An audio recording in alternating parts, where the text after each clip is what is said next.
Hey guys, so when I was talking to Jen Gray, I told her about the request to speak option that we have in Arizona. It's a little tricky to find. You can Google request to speak AZ and it'll come up that way. I'm going to show you from azledge.gov right here how to find the request to speak option, or you can Google that. Hopefully your state has something like that too, and if you want to make a quick little video and you want us to link that up, we can figure that out. So on azleg.gov, you come to legislative information and click on request to speak. I already have an account, but I'm going to show you how easy this is to sign up, create an account, and I'm going to go through and do this as if I didn't have one yet to show you how easy it is. Oh, my passwords don't match. Make sure your passwords match.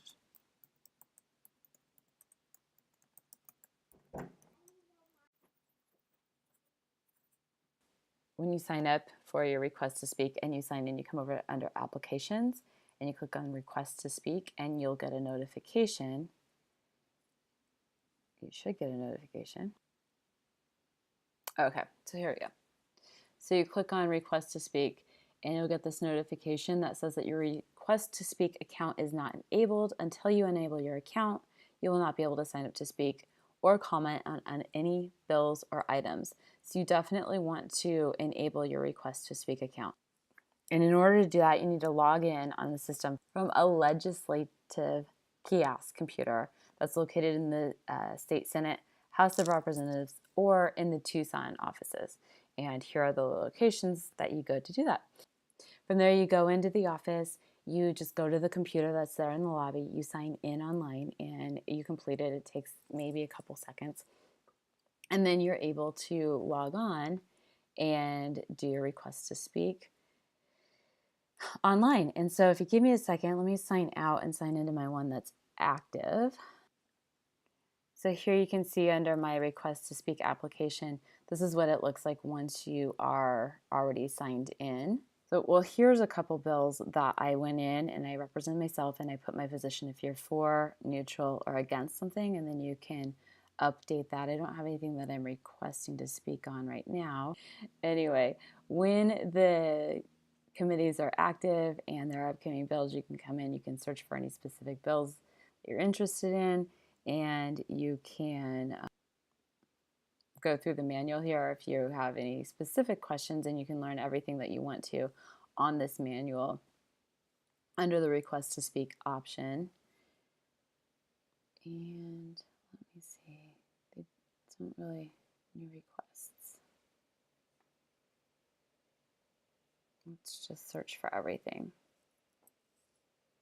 Okay, so let's go in here. Let's say I was familiar with this and I wanted to add a request here and I wanted to speak on it. But let them know if I'm for, neutral, or against. And you can just do that if you want. What happens when the committee gets together, they take a look at these and they count up the number of for and the number of against. And then also if you wish to speak. So yes, no, or if necessary.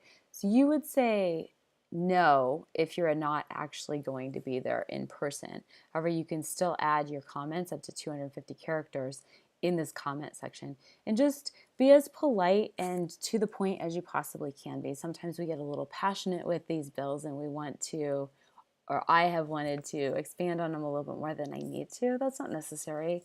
They care, and just you can say vote for it, vote against it. You might put a little personality or personal story in there. And if you're there in person, definitely say yes, or if necessary, and have that opportunity. You get to stand up and speak and share what your thoughts are. It's a really great way to go about and make sure your voice is heard in our government. So that's it. You just want to familiarize yourself with what bills and what they're working on, and if you have something that you would like them to vote one way or the other, come in here and use this tool. It's a really great tool. Then you can follow up on your email, and they're supposed to keep you updated on your email, or you can come back and check into your RTS option to see where they stand on things. Here's the bill inquiry status. So this is another cool way. If you know the bill, you can put the number in. I don't have any bills off the top of my head. Let's just see if search check works. No, you actually have to have the bills. You can set up alerts. This one was one I'll show you. See if we can see this here.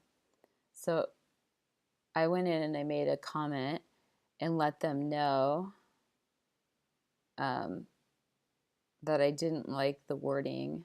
Let's see if this, it didn't work.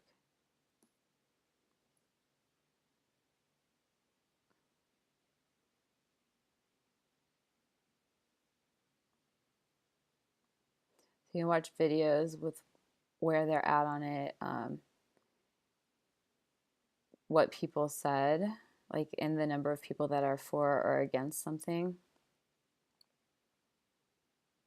I didn't like the wording on this particular bill because it read like if you were a passenger in a car and you didn't have your ID on you and that car got pulled over for some reason, you would automatically be charged with a felony. And so my thought was if I'm going to the store with my husband and I don't bring my purse, I forget my purse or something, I shouldn't automatically be charged with a felony. I thought that was bad law that they were creating. So I need to go in at some point and see if they changed that at all. Anyway, you get the idea. I hope that this is valuable. I hope that you can see how your voice can be heard and is appreciated in our government system, and I hope that you use it.